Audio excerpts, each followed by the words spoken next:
നമസ്കാരം. ഗ്ലോബൽ മെല്ലിൻ്റെ പുതിയ എപ്പിസോഡിലേക്ക് എല്ലാവർക്കും സ്വാഗതം.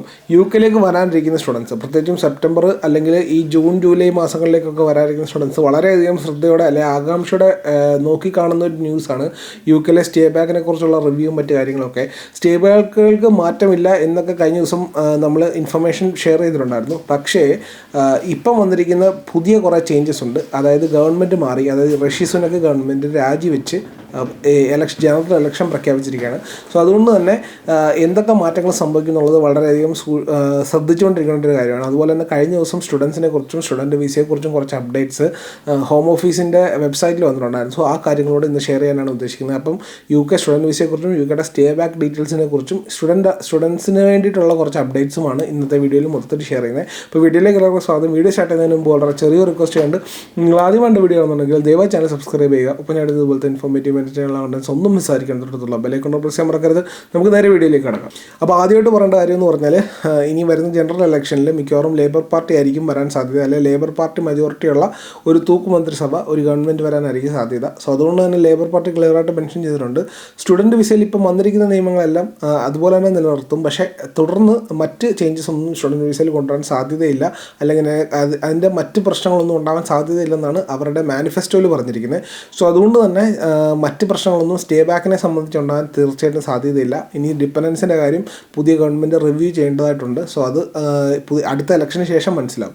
അപ്പം ഈ ഗവൺമെൻറ് രാജിവെച്ച് പോകുന്നത് മെയ് 30-നാണ് ഗവൺമെൻറ് പിരിച്ചുവിടുന്നത്. അതായത് ഇനി ഏകദേശം ഒരാഴ്ച സമയം കൂടെ ഉള്ളൂ. അങ്ങനെ ഇരിക്കെ, അതായത് ഗവൺമെൻറ് പിരിച്ചുവിട്ടതിന് ശേഷം ഹോം ഓഫീസിൽ വന്നിരിക്കുന്ന കുറച്ച് അപ്ഡേറ്റ്സ്, സ്റ്റുഡൻസിന് വേണ്ടിയുള്ള കുറച്ച് അപ്ഡേറ്റ്സ് ആണ് നിങ്ങളായിട്ട് ഷെയർ ചെയ്യാൻ ആഗ്രഹിക്കുന്നത്. അപ്പോൾ ഒന്നാമതായിട്ട് ഗവൺമെൻറ് പറയുന്ന കാര്യം എന്ന് പറഞ്ഞാൽ, UKയിലേക്ക് സ്റ്റുഡൻസിനെ റിക്രൂട്ട് ചെയ്യുന്ന ആ ഏജൻസിനെ കറക്റ്റായിട്ട് സ്ക്രൂട്ടനൈസ് ചെയ്യും.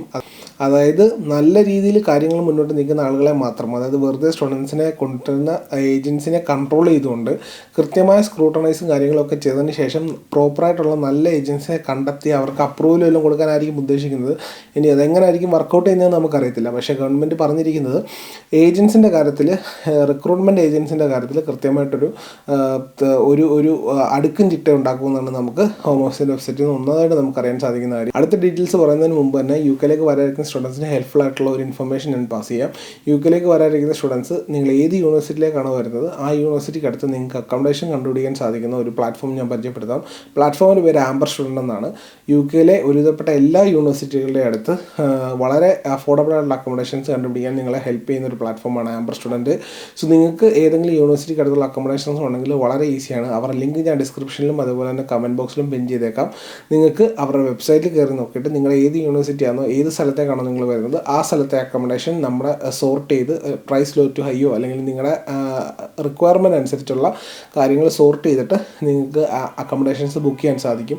നിങ്ങൾ അതിനകത്ത് കയറി രജിസ്റ്റർ ചെയ്യുവാണെങ്കിൽ നിങ്ങൾക്ക് ഒരു 1-to-1 ഫ്രീ കൺസൾട്ടേഷൻ ലഭിക്കും. അതുകൊണ്ട് തന്നെ ഒരു കൗൺസിലർ നിങ്ങളായിട്ട് കോൺടാക്ട് ചെയ്തുകൊണ്ട് നിങ്ങളുടെ ക്വയറീസ് എല്ലാം ക്ലിയർ ചെയ്ത് നിങ്ങളുടെ പേപ്പർ വർക്കുകളെല്ലാം കംപ്ലീറ്റ് ചെയ്ത് തന്നെ UKയിലേക്ക് വരാൻ സാധിക്കും. സോ അതുകൊണ്ട് തന്നെ ആംബർ സ്റ്റുഡൻറ്റിൻ്റെ പ്ലാറ്റ്ഫോം ചെക്കൗട്ട് ചെയ്യുക. ലിങ്ക് ഡിസ്ക്രിപ്ഷനിലും കമൻറ്റ് ബോക്സിലും കൊടുത്തിരിക്കാം. രണ്ടാമതായിട്ട് വന്നിരിക്കുന്ന പ്രധാനപ്പെട്ട മാറ്റം എന്ന് പറയുന്നത് ബാക്ക്ഗ്രൗണ്ട് ചെക്കുകളും ഫൈനാൻഷ്യൽ ചെക്കുകളുമാണ്. നമ്മുടെ പ്രീവിയസ് വിസ റെഫ്യൂസലുകളോ അതേപോലെ തന്നെ നമ്മൾ കൊടുത്തിരിക്കുന്ന ഫണ്ടിങ് പ്രോപ്പറാണോ എന്നുള്ള കാര്യങ്ങളെല്ലാം കൃത്യമായിട്ട് തറോ ചെക്കിങ്ങിന് ശേഷം മാത്രമേ വിസ ഗ്രാൻഡ് ചെയ്യത്തുള്ളൂ എന്നുള്ളൊരു കാര്യമാണ് ഹോം ഓഫീസ് പറഞ്ഞിരിക്കുന്നത്. പണ്ട് മുതലേ തേർഡ് പാർട്ടി ഫണ്ടിങ്ങും മറ്റു കാര്യങ്ങളൊക്കെ ചെയ്തിട്ട് ഒരുപാട് സ്റ്റുഡൻസ് UKയിലേക്ക് എത്തിയിട്ടുണ്ടായിരുന്നു. കുറേ വർഷങ്ങളായിട്ട് അത് വളരെ നോർമലായിട്ടുള്ള കാര്യമായിരുന്നു, വലിയ പ്രശ്നമില്ലായിരുന്നു. പക്ഷേ ഇനി മുതൽ അത് സാധിക്കത്തില്ല. കൃത്യമായ പ്രോപ്പർ ഫണ്ടിങ് അല്ലെന്നുണ്ടെങ്കിൽ തറോ ബാക്ക്ഗ്രൗണ്ട് ചെക്സ് നടത്തിയതിന് ശേഷം വിസ റിജക്റ്റ് ആവാൻ സാധ്യതയുണ്ട്. സോ അതുകൊണ്ട് തന്നെ അങ്ങനെ സ്റ്റുഡൻസിനെ കൃത്യമായിട്ടും മോണിറ്റർ ചെയ്യുമെന്നുള്ളൊരു കാര്യം കൂടെയാണ് ഹോം ഓഫീസ് ഇപ്പം പുതിയതായിട്ടുള്ള അപ്ഡേറ്റിൽ അവരുടെ വെബ്സൈറ്റിൽ കൊടുത്തിരിക്കുന്നത്. അതേപോലെ തന്നെ അടുത്തൊരു കാര്യം എന്ന് പറയുന്നത്, സ്റ്റുഡൻസിന് ചിലപ്പം ഇംഗ്ലീഷ് ലാംഗ്വേജ് റിക്വയർമെൻറ്റ് കൊണ്ടുവരാൻ സാധ്യതയുണ്ട്. അതായത് IELTS അതേപോലുള്ള ടെസ്റ്റുകൾ മൈറ്റ് ബി മാൻഡേറ്ററി ആക്കാൻ സാധ്യതയുണ്ട്. ഉറപ്പല്ല പറയുന്നത്. അതായത് ഇംഗ്ലീഷ് റിക്വയർമെൻറ്റിനെ കുറിച്ചുള്ള കാര്യങ്ങൾ ബ്രീഫായിട്ട് പറഞ്ഞു പോകുന്നേ ഉള്ളൂ. സോ അതുകൊണ്ട് അവർ എന്താണ് ഉദ്ദേശിക്കുന്നത് നമുക്കിപ്പോഴും ക്ലിയർ അല്ല. പക്ഷേ BB IELTS മാൻഡേറ്ററി ആക്കാൻ സാധ്യതയുണ്ട് വരുന്ന ഇൻടേക്കുകളിൽ അല്ലെങ്കിൽ ഇനിയും വരാനിരിക്കുന്ന സമയങ്ങളിലേക്ക്. അതേപോലെ തന്നെ ലാസ്റ്റായിട്ട് പറഞ്ഞിരിക്കുന്ന കാര്യം എന്ന് പറഞ്ഞു കഴിഞ്ഞാൽ, ഫൈനാൻഷ്യൽ റിക്വയർമെൻറ്റ് കൂട്ടും. അതായത് ഫൈനാൻഷ്യൽ റിക്വയർമെൻറ്റ് എന്ന് പറയുന്നത് UK നമ്മളിപ്പോൾ കാണിക്കണമെങ്കിൽ നമ്മൾ ഷോ മണിയായിട്ട് കാണിക്കേണ്ട എമൗണ്ട്, അല്ലെങ്കിൽ നമ്മൾ ബാങ്കിൽ ബാലൻസ് കാണിക്കേണ്ട എമൗണ്ട് 9-10 ലക്ഷം രൂപയാണെങ്കിൽ അത് കാനഡയൊക്കെ ചെയ്ത കൂട്ട് തന്നെ ആ എമൗണ്ട് കൂട്ടാൻ സാധ്യതയുണ്ട്.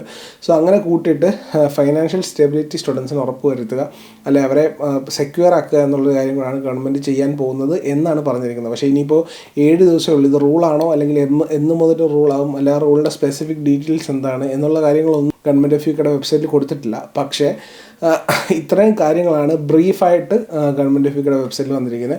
സോ ഈ ഡീറ്റെയിൽസ് ആണ് സ്റ്റുഡൻസിന് ഇപ്പോൾ ലേറ്റസ്റ്റ് ആയിട്ട് നമുക്ക് അപ്ഡേറ്റ് ആയിട്ട് തരാൻ സാധിക്കുന്നത്. അതുകൊണ്ട് തന്നെ സെപ്റ്റംബറിലേക്കൊക്കെ വരാതിരിക്കുന്ന സ്റ്റുഡൻസ് ഉണ്ടെങ്കിൽ, ഇപ്പം നമ്മൾ നേരത്തെ പറഞ്ഞിട്ടുണ്ട്, നമ്മളെപ്പോഴും സ്റ്റുഡൻസ് വരിക എന്ന് പ്രൊമോട്ട് ചെയ്യല, എല്ലാ കാര്യങ്ങളും UK കറണ്ട് സിനാരിയോയും മറ്റു കാര്യങ്ങളും എല്ലാം മനസ്സിലാക്കിയതിന് ശേഷം ഇപ്പോഴും ഒരുപാട് സ്റ്റുഡൻസ് UK പ്രിഫർ ചെയ്യുന്നുണ്ട്.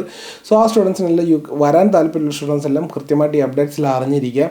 വിസയ്ക്കൊക്കെ അപ്ലൈ ചെയ്യാനുള്ളവരാണെങ്കിൽ എത്രയും പെട്ടെന്ന് തന്നെ അപ്ലൈ ചെയ്യുക. കാരണം ഈ റൂൾസ് എല്ലാം എപ്പോഴാണ് വരുന്നത് നമുക്ക് അറിയാൻ പറ്റത്തില്ല. പക്ഷേ സ്റ്റിൽ ഗവൺമെൻറ് രാജിവെച്ച് പോയിരിക്കുകയാണ്. സോ അതുകൊണ്ട് തന്നെ ഈ മാസം അവസാനത്തോടെ മെയ് 30 ഇപ്പോൾ കറൻ്റ്ലി ഭരിക്കുന്ന ഋഷി സുനക് ഭരിക്കുന്ന കൺസർവേറ്റീവ് പാർട്ടി ഗവൺമെൻറ്റിൻ്റെ അധികാരം ഈ മാസത്തോടുകൂടി അവസാനിക്കുകയാണ്. അതിനുശേഷം ജൂലൈ മാസം UK ജനറൽ ഇലക്ഷൻ വരികയാണ്. ആ ഇലക്ഷന് ശേഷം മാത്രമായിരിക്കും മറ്റ് കാര്യങ്ങളെല്ലാം ഉണ്ടാവുക. അപ്പോൾ പുതിയ വരുന്ന ഗവൺമെൻറ് എന്തായാലും കൺസർവേറ്റീവ് പാർട്ടി ജയിക്കാൻ സാധ്യതകൾ വളരെ കുറവാണ്. അതിൽ അത്ഭുതങ്ങൾ എന്തായാലും സംഭവിക്കണം.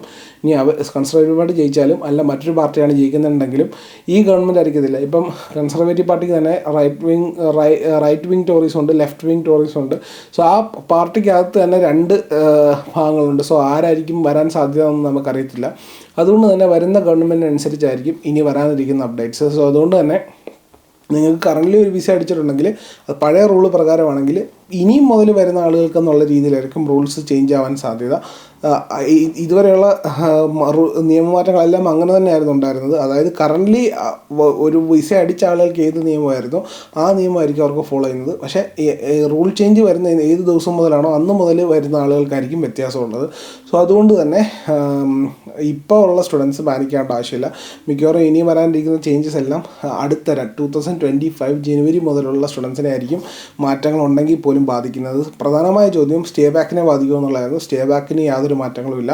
കറൻ്റ്ലി ഇപ്പോഴും പഠിക്കുന്ന സ്റ്റുഡൻസിന് UK വന്ന് പഠിക്കുന്ന സ്റ്റുഡൻസിന് 2 വർഷം സ്റ്റേ ബാക്ക് ഉണ്ട്. അത് അസ് ഓഫ് നൗ അങ്ങനെ തന്നെയാണ്. സെപ്റ്റംബറിലെ കാര്യങ്ങളും മാറ്റങ്ങളൊന്നും ഉണ്ടാവാൻ സാധ്യത ഇല്ല. സോ ഇത്രയും മെയിനായിട്ടുള്ള അപ്ഡേറ്റ്സ് സ്റ്റുഡൻസിന് വേണ്ടി കൊടുക്കാനാണ് ഇന്നത്തെ വീഡിയോ ചെയ്യുന്നത്.